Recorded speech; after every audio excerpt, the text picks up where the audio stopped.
everything litty, I love when it's hot. Turned to the city, I broke all the knots. Got some more millies, I keep.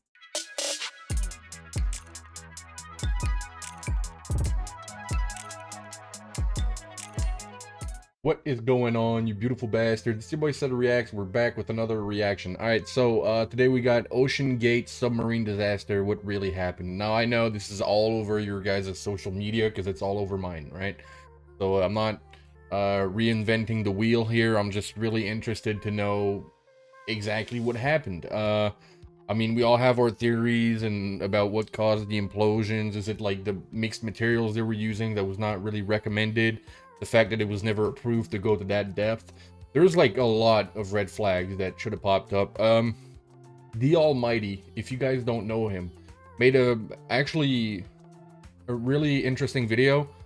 He was on Team 3. He was supposed to go down there, so he could have been in that sub. I really enjoy watching that guy's content, so I'm glad he wasn't. But it's a different perspective that, you know, you don't really see or hear from. Anyway, a lot of rambling. I'm sorry. I hope you guys are ready for this. I'm ready. Oh, check out the merch channel. Subscribe to the channel if you haven't done it yet.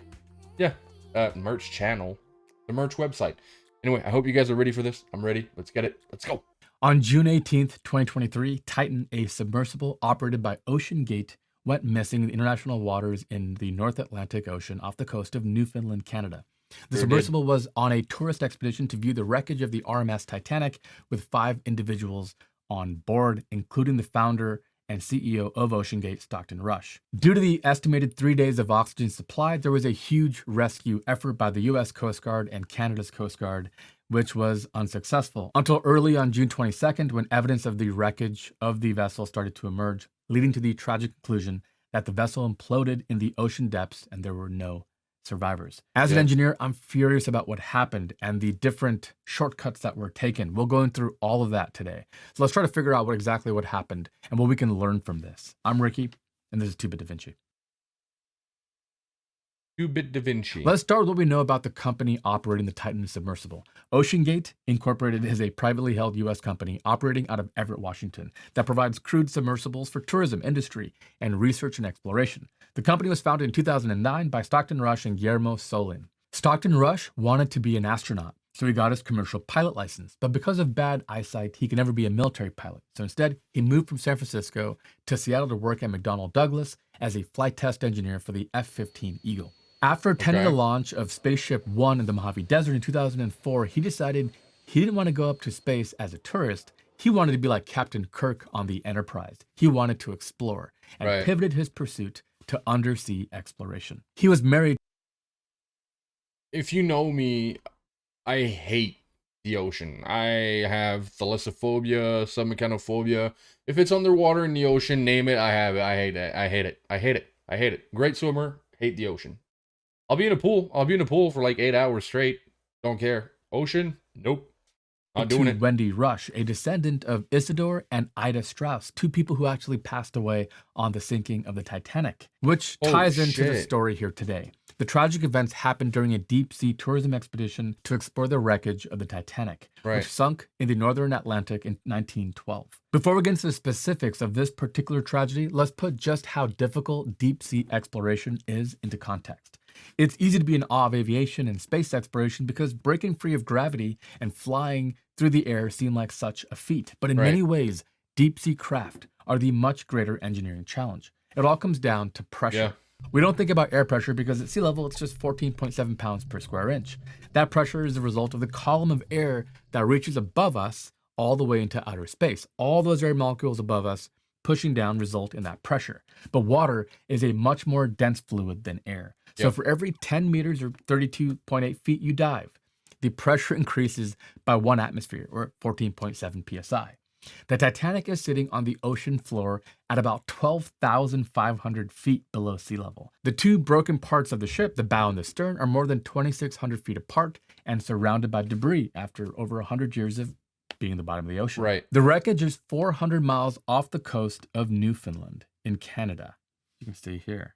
Let's put this depth into perspective. Imagine laying on your back with a 1 foot by 1 foot board, okay? And how much weight you would feel on that board. At 100 meters, the size of a soccer or football field, we have the pressure of 10 atmospheres or 145 psi, which means on that 1 by 1 foot board, we would feel the weight of 20,880 pounds. That is 4.7 Tesla Model Ys. At 381 meters, 1,250 feet, we have the height of the Empire State Building in New York City. God damn. At this depth, we would feel 37.4 atmospheres of pressure, and that 1 by 1 foot board would feel the weight of 80,000 pounds. At 490 meters, we have the max dive depth of the C-class of U.S. Navy submarine. Here, we'd feel it's not even remotely close to where the Titanic is, and it's still like super deep.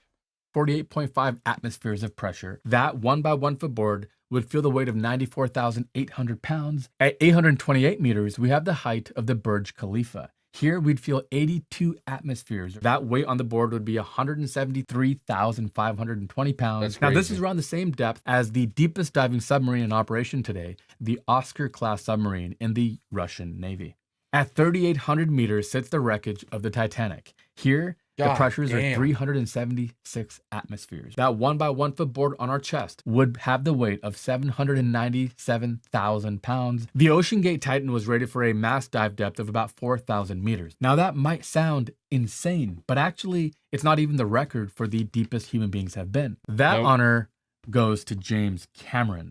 And the Deep Sea Challenger built in Australia in 2012. The Deep Sea Challenger reached the deepest part of the Mariana Trench in the Pacific Ocean, the deepest point on Earth, at a mind-boggling 11,000 meters or 36,000 feet. Here, we'd feel 1,090 atmospheres of pressure, and that 1 by 1 foot board would have the weight of 2.3 million pounds on it. Compare that to the difference in pressure of an airplane at cruising altitude of 36,000 feet, where outside the pressure might be 3 psi, and on the inside between 10 and 12. And that hopefully puts in perspective why more people have been to space than have been into the deepest parts of our ocean. Now let's talk about the red flags that plagued Oceangate from the get-go. By the way, Oceangate just sounds like a walking scandal ready to happen. First, the design limitations of the Titan required that the hatch be bolted down by 17. That's crazy. That makes no sense to me. Bolts? I don't get how you can get something airtight with bolts. I don't get it. To 18 bolts from the outside. This means there's no way for the passengers inside to open the hatch. None. They'd have to rely on ground crews to open it. Now, this is understandable because these deep sea vessels have to be incredibly tight. They have to be very strong. The water seals have to hold, and that's all complicated. But I think this shows you why it's really important to have backup systems and have some sort of an explosive detonation cord you can pull to blow the hatch in the event that the craft surfaced and no one found it. And that was actually one of the fears early on, is that the vessel could actually surface and be at the surface somewhere along the Atlantic unfound and still die from suffocating because they couldn't open the hatch and the air could run out. The Titan also didn't have GPS or other navigational instruments on board. And it didn't have a locator beacon either, like a black box on its aircraft. Most subs use GPS for near-surface navigation, which doesn't work in deeper waters. In deeper waters, they use dead reckoning course information obtained by the ship's gyro compass, measured speed, and estimates of local ocean currents. They also rely on inertial navigation systems, which is an estimated position source utilizing acceleration, deceleration, pitch, and roll from the computers that transmit this data. The Titan, in contrast, appeared to rely only on data provided by the surface support vessel. In 2019, Oceangate published a blog post explaining why the Titan was not certified by any ship authority, which is a huge red flag. Oceangate stated, "The vast majority of marine and aviation accidents are actually a result of operator error, not mechanical failure," and argued that classification focused solely on the physical state of the vessel and not the corporate actions, which are characterized as a constant committed effort and a focused corporate culture of maintaining high-level operational safety. That sounds like absolute bullshit to me. I'm sorry. Journalist David Progue, who rode on the Titan to view the Titanic in 2022, noted during his expedition, the surface support vessel lost track of the Titan for about 4 to 5 hours and mentioned that adding a locator beacon was actually discussed during this event. They could still send short text to the sub, but they had no idea where it was. It was quiet and very tense, he says, and they shut off the ship's internet to keep us from tweeting. Oh my God, that is terrifying. And they've already known that this could happen. The craft was also controlled by a video game controller, which sounds like some cool Silicon Valley way of thinking, beanbag chairs and... I heard that this is industry standard, though. I mean, I might be wrong. Break rooms, but it's downright stupid. Military spec products go through incredible rigorous testing, making them safe in all operating environments. For example, as expensive as Apple's Vision Pro headset is at $3,500, it is downright cheap compared to the $400,000 that it costs to get a helmet for the F-35 fighter jet. And the reason why, well, lower volumes, of course, but also because they have to go through unbelievable vibration testings to make sure the wells will all hold up, make sure that the higher levels of radiation at 40 to 50,000 feet won't do any damage long term, and to make sure absolute reliability. Now let's talk about how we got to the Titan. Oceangate started by purchasing Antipodes, which is a submersible back in 2012, which was their first test bed for testing and learning about this entire endeavor. Next, they built Cyclops 1, which is in collaboration with University of Washington's Applied Physics Laboratory. And this was a deeper sea vessel capable of reaching a max depth of 500 meters. Still nowhere near deep enough for the Titanic, still very deep. But this was their next step and their next iteration. In the early design, the hull was made of carbon fiber, and the whole submersible would dive vertically with pivoting seats to ensure the passengers remained upright. Now, it was said that Boeing worked with Oceangate and the University of Washington on their initial design analysis, but we'll get back to that in a second because there's a little bit more to that story. Finally, they would arrive at the Titan, their final product that would actually be rated for 4,000 meters. One of the key takeaways Okay, so it was rated for 4,000 meters. Is that when it was made, or is that like that's the last rating it got? It was 4,000 meters. About the Titan is that this is a carbon fiber and titanium hull submersible. Now, this is really exotic in the world of materials. We've been using high strength steel and aluminum for a long time, and we have data, engineering data on how they fail and what to look for and test methodologies. But carbon fiber is still quite exotic. In fact, any car you've ever driven probably doesn't have much carbon fiber in it. The only exceptions are really, really high-end supercars, or even in the case of aviation, more recently with the Boeing Dreamliner. But before that, we've always used aluminum and titanium and other materials like that. So just generally, there's less known about it, and it's also really difficult to make sure that you get it right. Oceangate signed a contract with Spencer Composites in January 2017 for the carbon composite cylinder. This was the same company that built the composite pressure hull for the single-person deep flight Challenger for Steve Fawcett. After Fawcett passed away, Deep Flight Challenger was acquired by Richard Branson's Virgin Oceanic, which had announced plans to conduct a series of 5 dives to the deepest points of the ocean. But Deep Flight refused to endorse the plan as the craft had been designed to dive only once. This is important. We'll get back to this in a second. In the statement, they said the problem is the strength of the Deep Flight Challenger does decrease after each dive. It's strongest on the first dive, said Adam Wright, the firm's president. It was designed to set the record, dive to the deeps, and then be retired as an exhibit in the Smithsonian. This is a really crucial part because sometimes in engineering, what it comes down to is the operational lifetime and understanding it. So I'm assuming that could have been it as well for Titan, knowing that they did go down and something went wrong, and then they brought it back up. And then they tried going down later, and that's where it imploded. So this might have been at play here. And by the way, I tried to go to oceangate.com to get a little bit more information, and I noticed that their site was taken down on June 22nd.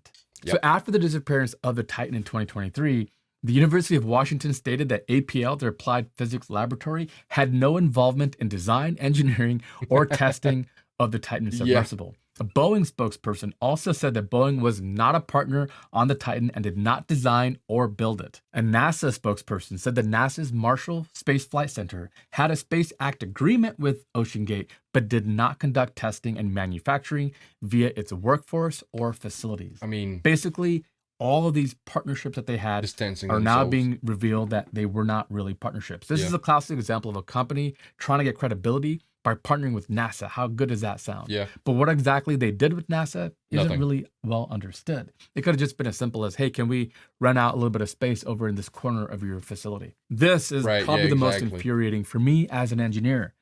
David Lockridge, the Oceangate Director of Marine Operations, filed a quality control report in January 2018. stating that no non-destructive testing or NDI of the carbon fiber hull had taken place to check for voids or delaminations in the carbon fiber layup that could compromise the hull's strength. NDI, non-destructive investigation, NDT, non-destructive testing, is a way of checking something to make sure that it's safe without actually breaking it apart. Because really the best way to check if something is safe is to cut it in half, break it, and go, yep, it's safe.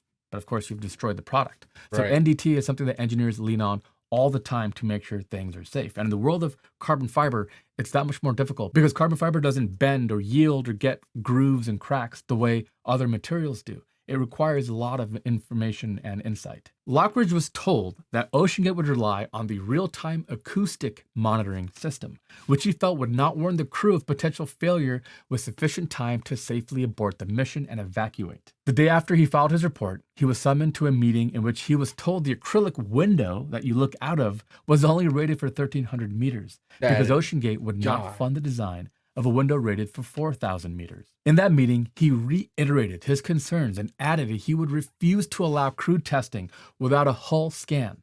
Lockridge was dismissed from his position as a result. Dude, like, they've been told so many times that this would go wrong. And they still put 5 people in there, sent that bitch down, said, fuck it, we'll see what happens. What do you mean, man? What do you mean? What do you mean? You've been... How inflated can your own ego be to cause people to die for your idea? You've been told repeatedly that so many things are wrong with your submersible, and yet, fuck it, right? Just send it. See what happens. Oceangate filed a lawsuit against Lockridge that June, accusing him of improperly sharing proprietary trade secrets and fraudulently manufacturing a reason to get rid of him.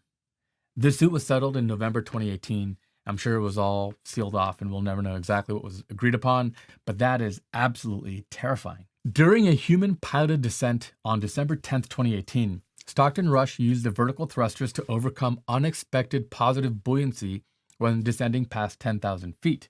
These submersibles are like a balloon with air inside, right? So it's hard for them to dive. And so they have different ways and ballast systems to be able to accomplish that. But for whatever reason, around 10,000 feet, he had to use vertical thrusters to continue his descent. And when this happened, it caused interference with the communication systems. Between spinning propellers, the disturbance in the wake of the water coming off those propellers and everything else, they lost contact for 1 hour. Now, Rush was thrilled to call himself the second person to solo dive to 13,000 feet after James Cameron. But if that was me, I would be terrified. I would come back and figure out what on earth happened with the comms and what can we do? Can we change the frequency? Can we have a backup system? Can we have a tether? Whatever has to happen to never let that happen again.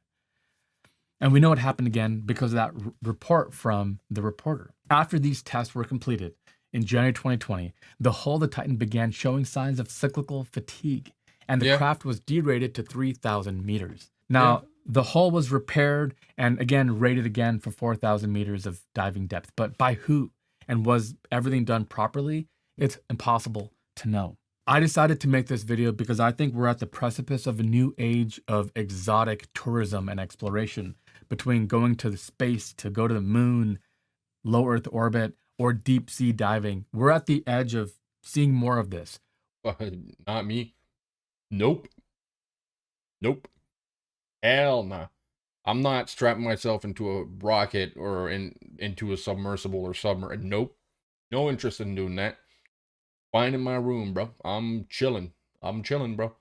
I'll play a game that does that instead. Fuck that.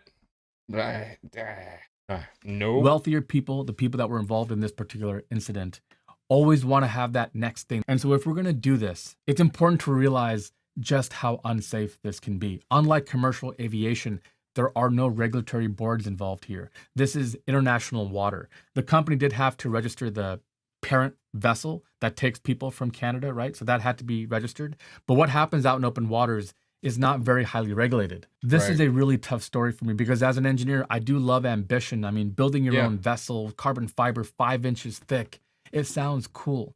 But as an engineer, I also realize how important safety measures and protocols are.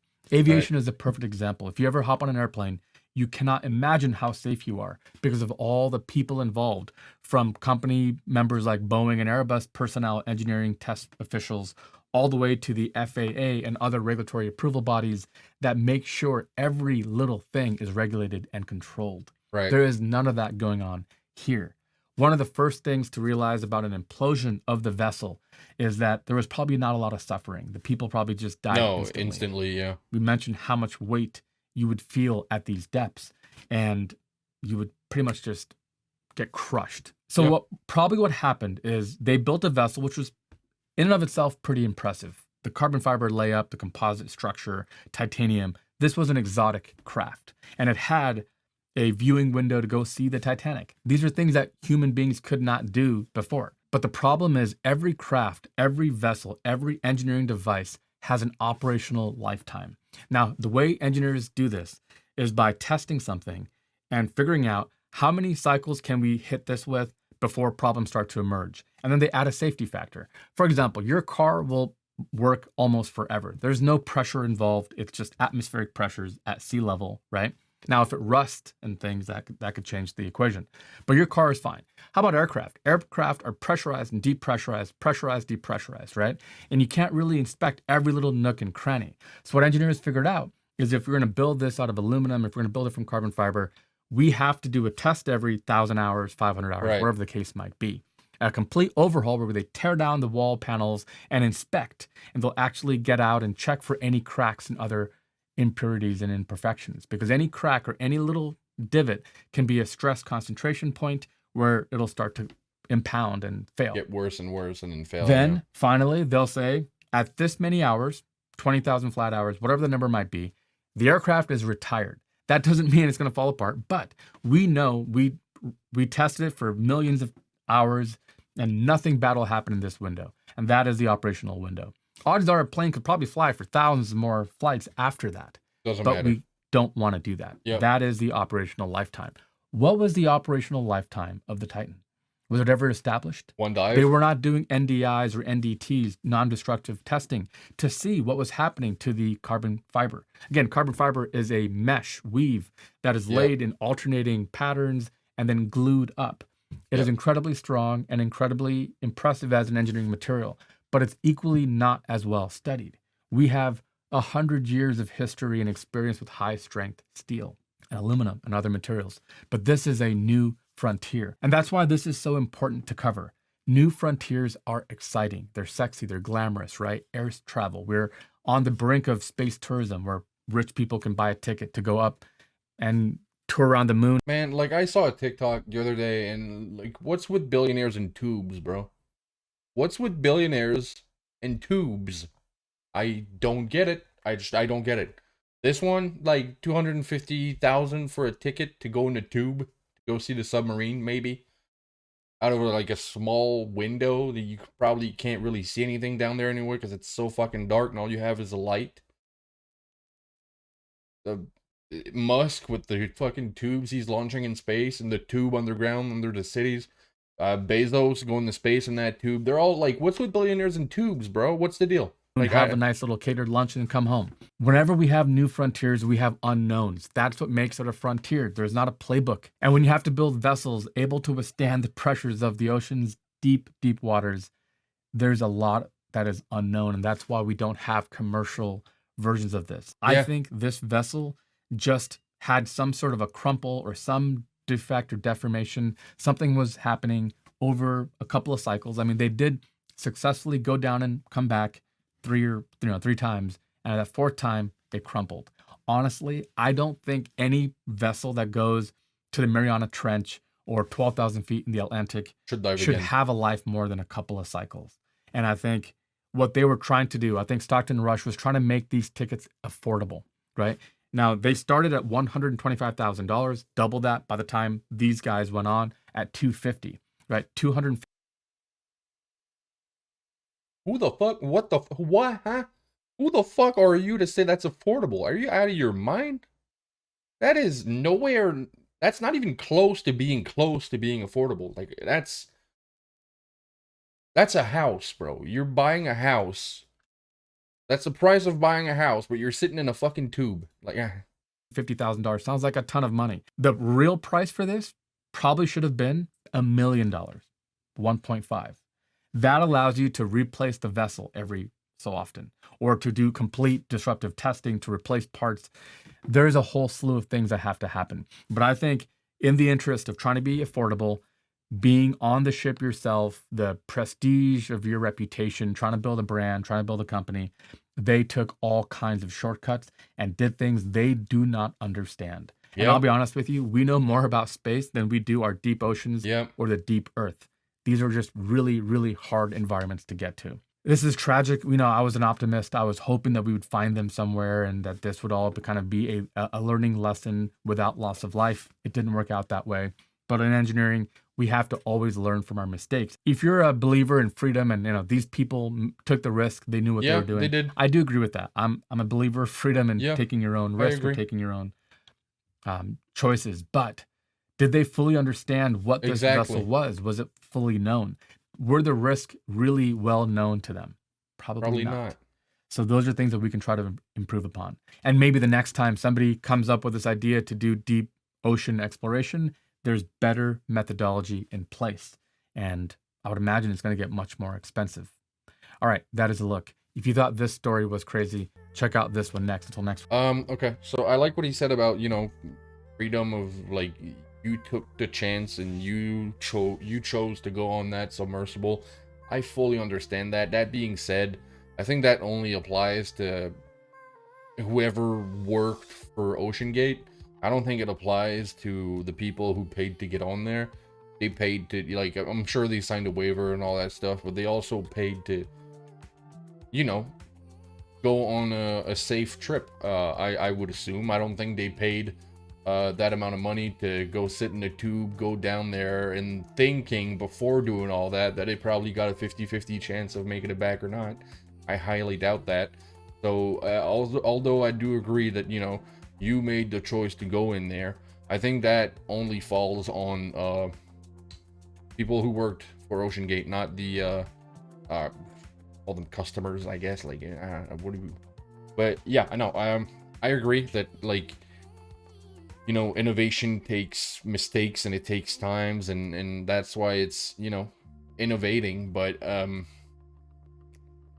don't really see the appeal, to be honest. I think this should have, like, they've been warned so many times.